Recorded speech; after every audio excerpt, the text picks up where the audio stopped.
Hey everyone, welcome back for another deep dive with us. You know how we are, always got to go deep on these topics. And today, well, we're tackling something I know a lot of you are interested in, consciousness. Yeah, it's one of those big mysteries, isn't it? Totally. What does it even mean to be aware, to experience the world? It's a question that's been bugging philosophers and scientists for, well, forever, really. It feels like one of those questions that gets more complex the more you think about it. Right. You sent us a ton of material on this, and one that really jumped out was this book, A Many-Sided Brain. The Jain Approach to Studying Consciousness. Oh, yeah, that's a fascinating one. So can ancient Jain philosophy really offer insights into a modern scientific puzzle like consciousness? I'm not sure, but that's what we're here to find out. Luckily, we've got our expert guide here. Happy to help us all navigate this. It's really interesting to see how Jainism fits into these conversations. I know, right? The book dives right into these three core principles of Jain thought: Anekāntavāda, Syādvāda, and Ahimsā. Quite a mouthful, aren't they? Yeah, I had to practice those a few times. But once you get past the names, the ideas are really, well, mind-blowing. Like Anekāntavāda, for example, which means many-sidedness. That's the one. And it's really about encouraging us to look at truth from multiple perspectives, really. Okay, so like, instead of assuming we have the whole picture, we need to acknowledge that we're only seeing one side of it. Exactly. Our perspective is limited by our own experiences, our own biases, all of that. Kind of like that parable, the one with the blind man and the elephant. Each one touches a different part, thinks they know what it is, but none of them have the full picture. Perfect example. Anekāntavāda is a constant reminder that no single perspective holds a monopoly on the truth. Got to be willing to listen to other perspectives, even those that contradict our own. Absolutely. It's the only way to get closer to a more complete understanding. So how does this tie into the science of consciousness? Are scientists also guilty of only seeing one part of the elephant, so to speak? Well, think about it. So much of the research on consciousness focuses on the brain, right? We've got brain scans, neural activity, all trying to pinpoint where in the brain consciousness happens. And that's important research, for sure. It is incredibly valuable, but it's only one piece of the puzzle. We might be missing something crucial. Because it's so focused on the physical, the material part of it. Right, the objective, measurable stuff. Yeah. But what about the subjective experience of consciousness? What does it feel like to be conscious? That's not something a brain scan can fully capture. Okay, yeah, I see what you mean. But where does Syādvāda fit into this? That's the second principle, right? Yes, and it emphasizes tentativeness. It's the idea that all our knowledge, all our judgments are provisional, subject to change. So even our most solid scientific theories are just our best understanding based on what we know right now. Precisely. New evidence could come along and totally overturn what we thought we knew. Like when Lord Kelvin, that brilliant physicist, said heavier-than-air flying machines were impossible. And then, boom, the Wright brothers took to the sky. Uh-huh. Exactly. History is full of those moments. Savada reminds us to stay humble, be open to the possibility that we might be wrong, embrace that uncertainty. So you're saying scientists should go into this knowing they might never fully crack the code of consciousness? That's kind of daunting, isn't it? Maybe, but there's also a certain freedom in that, don't you think? The freedom to keep exploring, to keep asking questions, without needing to have all the answers right away. Okay, yeah, I see that. So what about Ahimsā then? How does the idea of nonviolence play into all this? It might seem a bit of a stretch at first, but in the context of science, the book argues that ahimsa could be interpreted as intellectual tolerance, a respect for alternative ideas. So instead of just dismissing a theory because it sounds strange, we should at least try to understand it. Exactly. Even if an idea seems out there, who knows? It could spark a new insight or challenge us to think differently. So kind of like, instead of shutting down a theory that doesn't fit our current understanding, we should approach it with a little curiosity, see where it leads. Exactly. Just like we wouldn't want to harm someone physically, we should try to avoid doing violence to their ideas. Cultivate that openness, a willingness to engage with different perspectives. Okay, when you put it that way, it makes a lot of sense. But how do these principles all together actually inform our approach to understanding consciousness? It still feels kind of abstract. Well, let's get into a specific example from the book. The sevenfold predication of the pot. Oh yeah, that one. That's where I started to get a little lost, to be honest. Can we break that down a bit? Absolutely. This is where Syādvāda, that idea of tentativeness, really comes into play. The sevenfold predication is basically a way to describe something, in this case a pot, from 7 different perspectives. And the point is to acknowledge the limitations of each perspective. Right. So instead of just saying the pot exists, we'd say, Something like, from one perspective, the pot exists. from another perspective, the pot doesn't exist. From another perspective, the pot doesn't exist. From another perspective, the pot both exists and doesn't exist. You got it. And so on through all 7 statements. It sounds a bit like a headache waiting to happen. Haha, but I get it. The point is, there isn't just one right answer. Right. The sevenfold predication helps us move beyond that black and white thinking and embrace a more nuanced view of reality.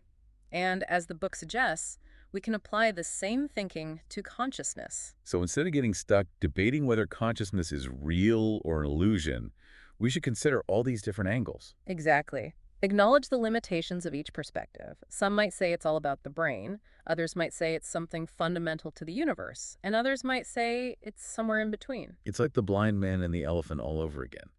Each one has a piece of the truth, but none of them have the whole picture. Precisely. That's Anekāntavāda reminding us that truth can be multifaceted, especially when you're dealing with something as complex and mysterious as consciousness. Wow, okay.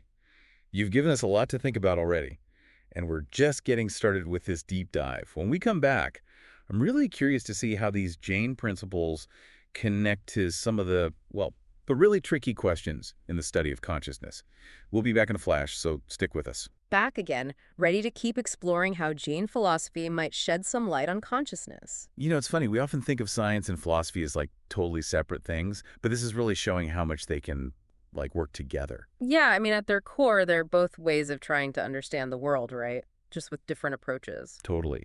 And in this case, it seems like Jainism is offering some really useful tools for navigating this whole consciousness mystery. Yeah, it definitely provides a unique perspective. Before the break, we were getting into the sevenfold predication and how it pushes us to consider multiple perspectives, even ones that seem to contradict each other. But how does that actually play out in, real-world science? Any examples? Well, take the hard problem of consciousness. Remember we talked about that? Oh, yeah, the idea that we might never be able to explain subjective experience just by looking at the brain. Right. Some thinkers, like David Chalmers, argue that no matter how much we analyze the physical processes in the brain, we might not bridge that gap. Because it's like trying to explain what chocolate tastes like just by looking at its chemical makeup. Exactly. You can analyze the components, but that doesn't capture the actual experience of tasting it. Right. So where does this leave us? Well, the book suggests approaching this hard problem with the principle of Ahimsā, that intellectual nonviolence. Okay, but how does that help? By encouraging us to stay open to possibilities beyond just the material explanations. Maybe consciousness isn't just neurons firing. Maybe it's, I don't know, something more. So we're not dismissing the role of the brain, but saying it might not be the whole story. Exactly. Remember Anekāntavāda, many-sidedness. Maybe we haven't even considered all the sides of consciousness yet. Okay. Starting to get it. But I'm still kind of struggling to connect these, abstract Jain principles to actual scientific research. Well, think back to the example of Niels Bohr and his principle of complementarity in quantum mechanics. Right, how observing one aspect of a phenomenon can sometimes obscure other aspects. Like, you can't know both the position and momentum of a particle at the same time. Exactly. Now imagine applying that to consciousness. Maybe by focusing only on the neural activity, the brain stuff, we miss the bigger picture of subjective experience. Because the very act of observing those neural processes might change the experience itself. Kind of like trying to study a butterfly, but pinning it down kills it. That's a great analogy, and it shows how Anekāntavāda can actually guide scientific inquiry. We need to recognize the limitations of our methods. Maybe we need multiple approaches, each revealing a different piece. So we need to look at the brain, but also consider the subjective experience. Kind of like needing both a microscope and a telescope. Exactly, and maybe even some tools we haven't even invented yet. This is making me rethink how much weight we put on finding that objective truth in science. We're so focused on proving things, finding the one right answer, that we've kind of forgotten about the wonder of it all. That sense of wonder is important, yeah. It's what drives us to ask the questions, to push those boundaries. Something that really hit me in the book was that idea of intellectual inclusivity. Ken Wilber talks about how everybody is right in a way, because everyone's perspective holds a piece of the truth. I like that. It really resonates with Anekāntavāda, doesn't it? It's pushing us to move past that us versus them thinking you see so often. So instead of trying to prove each other wrong, we should be trying to see how all these different pieces fit together. Exactly. To create a more complete, holistic understanding of consciousness, it takes humility to really listen and learn from others. You know, that reminds me of something Richard Feynman said about scientists needing to be their own worst critics, to constantly question their own theories, look for flaws. That's such a great example of Syādvāda, right? That tentativeness is essential to real scientific progress. We got to be willing to let go of even our most cherished ideas if they're not holding up. Which takes a lot of courage, doesn't it? Admitting you might be wrong. It does, but it also opens us up to new possibilities. So maybe what we're learning here is to approach this, maybe even life in general, with a little more humility and a willingness to embrace uncertainty. That's a really good way to put it. It's not about finding the one right answer. It's about expanding our understanding, being okay with complexity, and always being open to new insights. Wow, this has been, like, seriously eye-opening. We've covered so much, but there's still more to unpack. We'll be right back to finish up our deep dive and leave you with some food for thought. Don't go anywhere. All right, we're back, ready to wrap up this deep dive into Jainism and the science of consciousness. Yeah, it's been a pretty fascinating exploration. It really has. Feels like we've just scratched the surface, you know? But even so, I've gotten a whole new way of thinking about, well, not just consciousness, but like how I approach the world in general. What's resonated with you most? Honestly, it's the idea of intellectual humility. Like we were talking about Lord Kelvin, right? The brilliant guy who got it totally wrong about heavier than air flight. Yeah. It just shows how even the smartest people can have these blind spots. Our knowledge is always limited, you know? That's where Syādvāda comes in, that principle of tentativeness. It's like a reminder to not get too attached to our own ideas. New evidence can always come along and change everything. It's like that saying, what is it? The only true wisdom is in knowing you know nothing.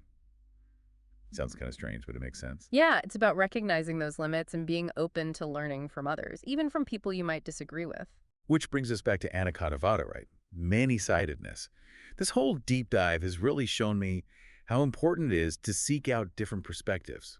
Try to understand where other people are coming from, even if their views are completely different from mine. And maybe especially when they are different. That's where the real learning happens, when you challenge your own assumptions. One thing that really stuck with me from the book was how it talked about Ahimsā, nonviolence, in relation to ideas. Right. It's not just about physical harm. It's about respecting other people's thoughts, even if you don't agree with them. It's like acknowledging that every perspective has value and engaging in conversations with, like, an open mind, not trying to shut people down. Yeah, it's about curiosity and respect, not judgment and hostility. Especially these days when everyone's just yelling their opinions, trying to shout everyone else down. It's a good reminder that real understanding comes from listening, from engaging with those different viewpoints, even being willing to change your own mind. And it all comes back to consciousness, doesn't it? It's so complex, so many layers. Trying to approach it from just one angle is just going to give you a limited view. Exactly. We need all the tools we can get, the scientific method, philosophy, introspection, even ancient wisdom like Jainism. Each one gives us a different lens to look through. So as we wrap this up, what's the one big takeaway you'd give to our listeners? I'd say this: embrace that uncertainty. Be open to different perspectives, cultivate that intellectual humility, and approach this whole quest for knowledge, whether it's about consciousness or anything else, with curiosity, respect, and, yeah, nonviolence. Those are some wise words to live by. And to our listeners, I hope this deep dive has got you thinking, giving you some new ways to explore this whole idea of consciousness. Remember, the journey never really ends. There's always more to learn. So keep exploring, keep questioning, keep those minds open. Until next time.